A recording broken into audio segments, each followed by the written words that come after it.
Hello friends, myself Praveen Kumar. मैं चकाई जो कि जमुई ज़िला बिहार का रहने वाला हूँ। मेरे फैमिली में मेरे पिताजी का मेडिकल शॉप है और मेरी माताजी हाउस मेकर हैं। इसके अलावा मेरे बड़े भैया और छोटी बहन है। मैं आईआईटी कानपुर से ग्रेजुएट किया था 2017 में। इसके बाद मैंने इंडियन इंजीनियरिंग सर्विस का प्रिपरेशन किया, जिसमें मैंने 3rd रैंक लाया था 2018 में। इसके बाद मैं सिविल सर्विस का प्रिपरेशन किया और ये मेरी तीसरी अटैम्प्ट में 7th rank all India rank आई है इस ईयर। आज मैं डेली नॉलेज ट्रैक पे अपना प्रिपरेशन स्ट्रेटजी बताने वाला हूँ।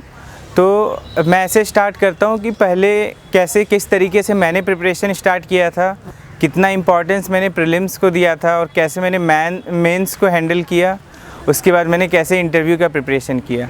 सबसे पहले मैं प्रीलिम्स के बारे में बताना चाहता हूँ कि जो बेसिक बुक्स हैं जो सारे टॉपर्स रिकमेंड करते हैं, जैसे लक्ष्मीकांत पॉलिटी के लिए, हिस्ट्री के लिए, मॉडर्न हिस्ट्री के लिए स्पेक्ट्रम यूज़ करते हैं।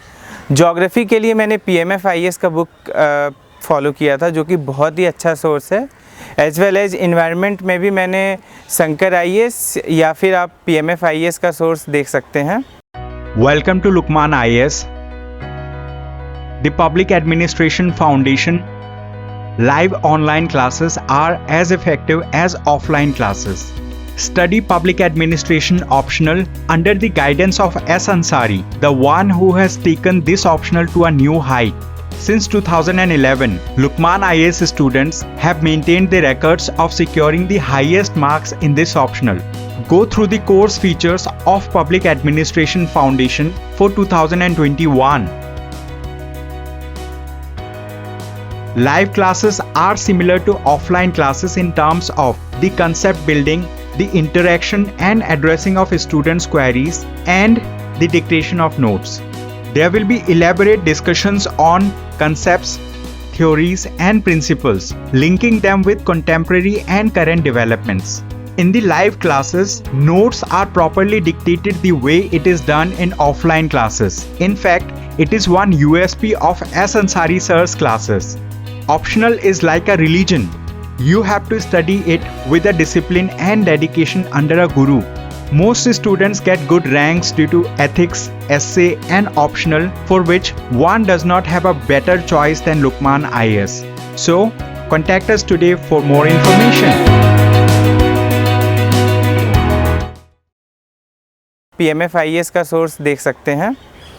तो कहने का अर्थ कि बेसिक बुक्स आप हर एक सब्जेक्ट में अच्छे से चूज कीजिए कि कौन सा सब्जेक्ट आपको सूटेबल लगता है, कौन सा बुक आपको सूटेबल लगता है। उसके अकॉर्डिंग आप उस बुक को बहुत अच्छे से प्रिपेयर कीजिए, इस तरीके से याद कीजिए और स्पेशली प्रीवियस ईयर क्वेश्चंस को देखते हुए कि UPSC के डिमांड को फुलफ़िल किया जाए उस बुक के थ्रू। और एक ही बुक को पढ़िए, बार बार पढ़िए। तो प्रीलिम्स में मेरा स्ट्रैटेजी 3 टाइप से था। पहला स्टैटिक बुक को कंप्लीट करना, दूसरा करंट अफेयर और तीसरा टेस्ट सीरीज़। तो स्टैटिक बुक के लिए अगेन जो आप चूज करते हो हर एक सब्जेक्ट के लिए, उसको आप अच्छे से प्रिपेयर करो। करंट अफेयर के लिए मैं डेली न्यूज़पेपर पढ़ता था, द हिंदू न्यूज़पेपर। इसके अलावा कोई भी कोचिंग का जो 365 प्रीलिम्स के लिए आता है उसको आप फॉलो कर सकते हैं। मेरा स्ट्रैटेजी वही था, आपको जैसा सूटेबल लगे। यदि आप मंथली मैगजीन करना चाहते हैं, मंथली मैगजीन कीजिए। पॉइंट ये है कि जो भी आप करते हैं लिमिटेड रखिए और उसको जितना ज़्यादा रिवाइज कर सकते हैं कि आपको प्रॉपर जो भी यूज़ कर रहे हैं उसे आप अच्छे से याद कर सकें और उसको कंप्लीट मैनेज कर सकें एग्ज़ाम के तौर पे। मेरा फोकस रहता था कि स्टैटिक बुक को एटलीस्ट मैं 3 से 4 बार रिवाइज़ करूं और जो मेरा प्रीलिम्स का करंट अफेयर का बुकलेट है उसको एटलीस्ट मैं 2 से 3 बार रिवाइज़ करूं। और थर्ड पॉइंट पे आते हैं टेस्ट सीरीज़। टेस्ट सीरीज़ सबसे ज़्यादा इम्पॉर्टेंट है कि आप UPSC के प्रीलिम्स के प्रीवियस ईयर पेपर लगाइए। 2011 से लेकर 2020 तक के पेपर को आप अच्छे से लगाइए। इसके अलावा बहुत सारे कोचिंग टेस्ट सीरीज़ निकालते हैं, आपको जो भी अच्छा लगता है। बट मेरा स्ट्रेटजी ये था कि हर एक कोचिंग का कुछ 2-2 टेस्ट कर लिया जाए ताकि एक ब्रॉड आइडिया लग जाए, जैसे UPSC बनाती है। क्योंकि कोचिंग वाले अच्छे से यूपीएससी जिस टाइप से क्वेश्चन हर एक साल पूछती है उस टाइप से बनाना मुश्किल होता है, लेकिन आप डिफरेंट कोचिंग का टेस्ट सीरीज़ करते हैं, देन यू कैन इंश्योर कि आप यूपीएससी का एग्ज़ाम रिक्वायरमेंट का सिमुलेशन कर पाए हैं। तो ये 3 फोकस रहना चाहिए प्रीलिम्स का। यदि इस चीज़ को आप अच्छे से करते हैं तो आई कैन थिंक कि आप प्रीलिम्स क्वालिफाई कर सकते हैं इजीली। अब हम लोग मेंस के बारे में बात करेंगे। मेंस के लिए फ़र्स्ट ईयर में जब फर्स्ट टाइम मतलब 2019 में मैंने मेंस दिया था, उसमें मेरे जीएस में बहुत अच्छे मार्क्स, इनफैक्ट बहुत कम मार्क्स आए थे, एवरेज से काफ़ी कम मार्क्स आए थे। तो मैंने ये रियलाइज़ किया कि सबसे इम्पॉर्टेंट है कि हर एक टॉपिक का जो भी सिलेबस में दे रखा है उसके लिए आपके पास नोट्स अवेलेबल होना चाहिए, जिसको आप बार बार रिवाइज़ कर सकें और अच्छे से याद कर सकें, ताकि आप एग्ज़ाम में आपके जो भी आंसर्स लिखने हैं उसके पॉइंट्स आपके टिप पे हो। तो ये मेरा पूरा स्ट्रैटेजी था कंटेंट तैयार करने का कि हर एक टॉपिक को मैं पकड़ूंगा और उसके related static material, current material, उसको अच्छे से अपने नोट्स बनाऊंगा। तो ये मैंने डॉक में तैयार किया था। फॉर एग्ज़ाम्पल जो first part polity and governance है GS 2 में, उसमें बहुत सारे टॉपिक्स हैं, like conflict between centre and various federal units, या फिर वेरियस क्वासी जुडिशियल बॉडीज़।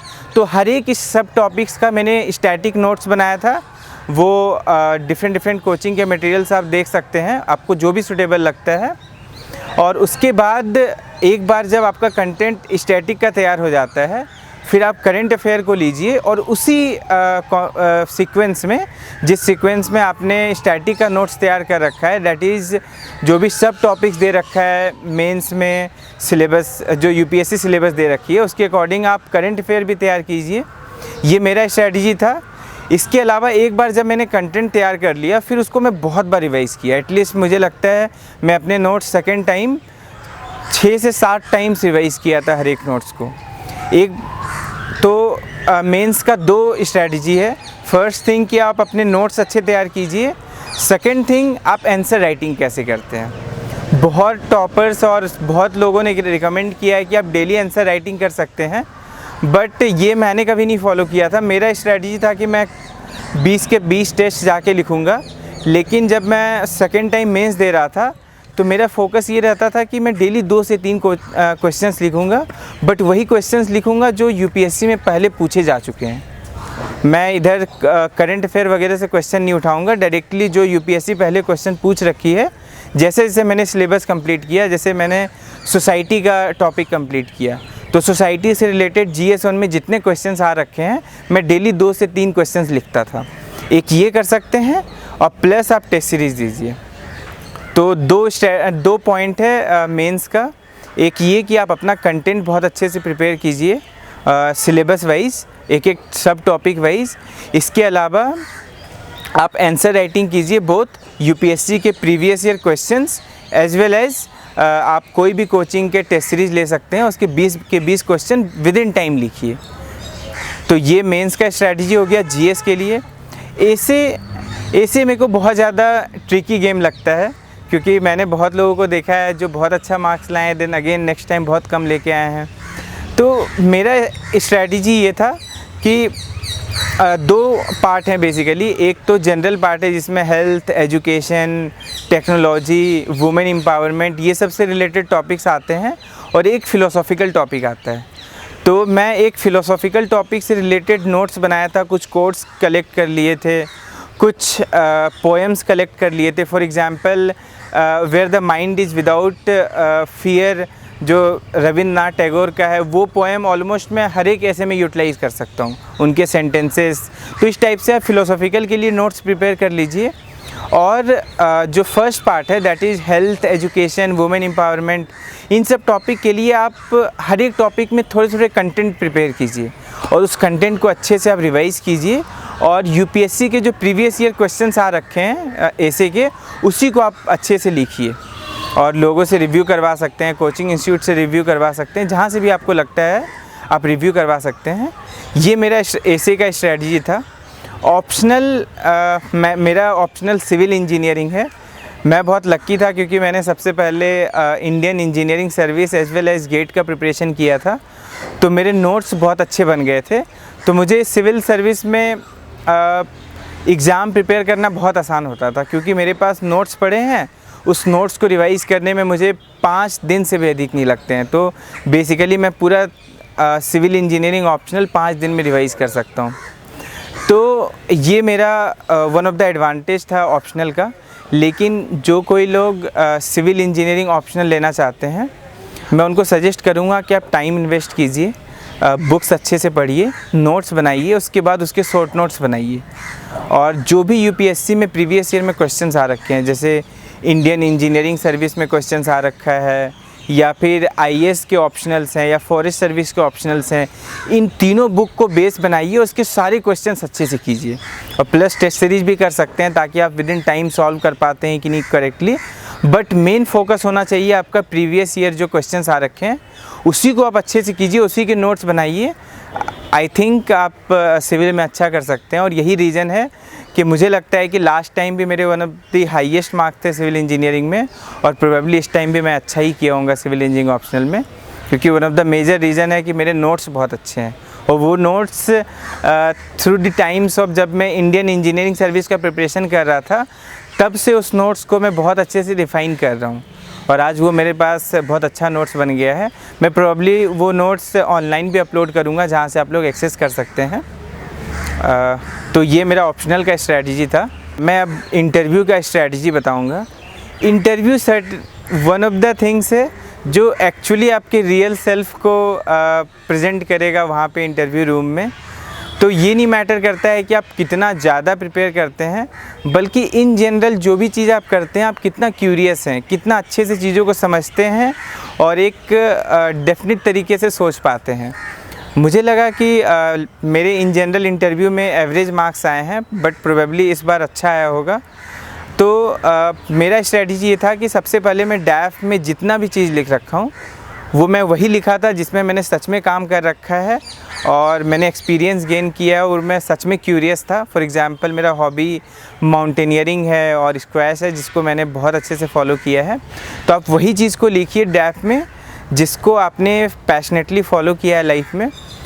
उसके बाद जब आप इंटरव्यू का प्रिपरेशन करते हैं, तो हर एक डैफ के वर्ड को मल्टीपल एंगल से प्रिपेयर कीजिए।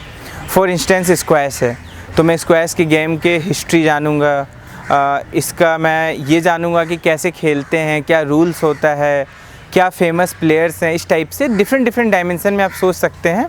उसी तरीके से आप जिस स्टेट से बिलोंग करते हैं, फॉर इंस्टेंस आप बिहार से बिलोंग करते हैं, तो आप बिहार के historical angle, political, economic, social angle तरीके से सोचिए, बिहार के प्रॉब्लम्स को सोचिए।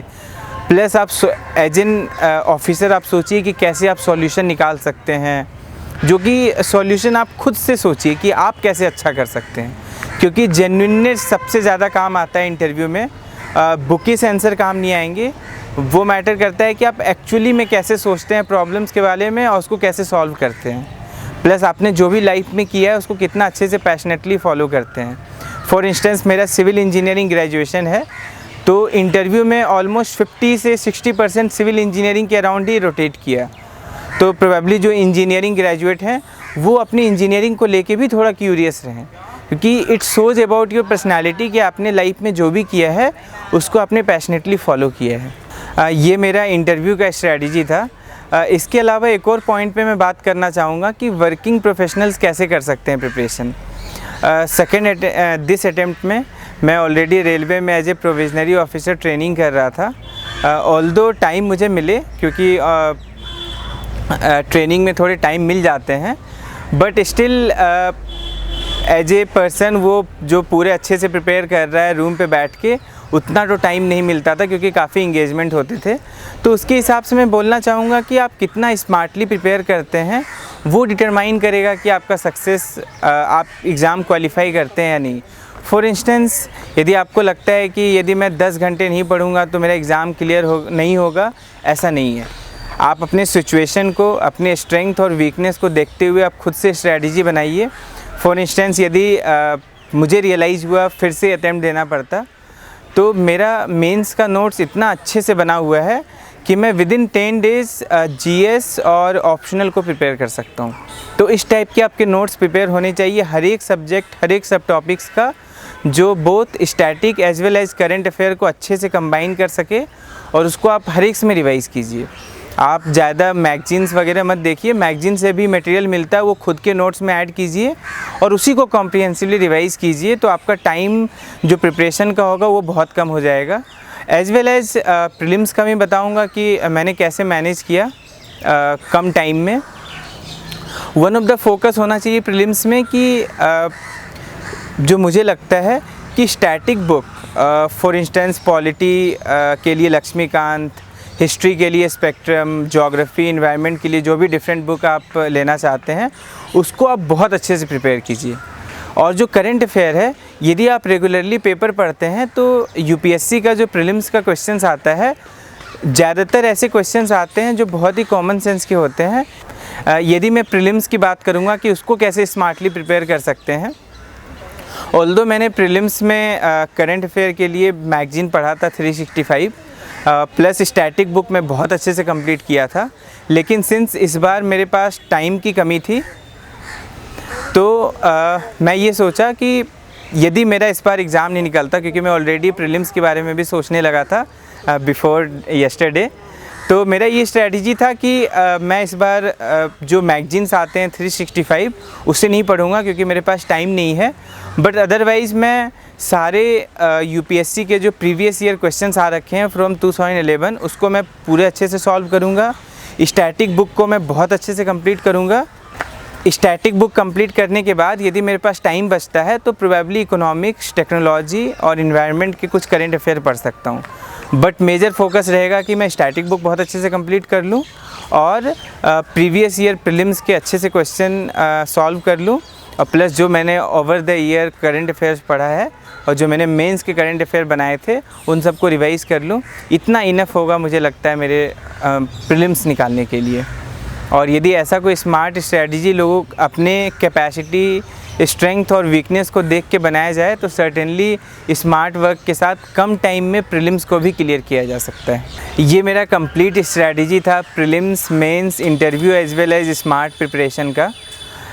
इसके अलावा मैं बस एक ही चीज़ बोलना चाहूँगा कि हर एक एस्पिरेंट जो एग्ज़ाम निकालते हैं या जो नहीं निकालते हैं, उनका हर एक का अपना खुद का हिस्ट्री होता है, अपना खुद का स्ट्रेंथ और वीकनेस होता है।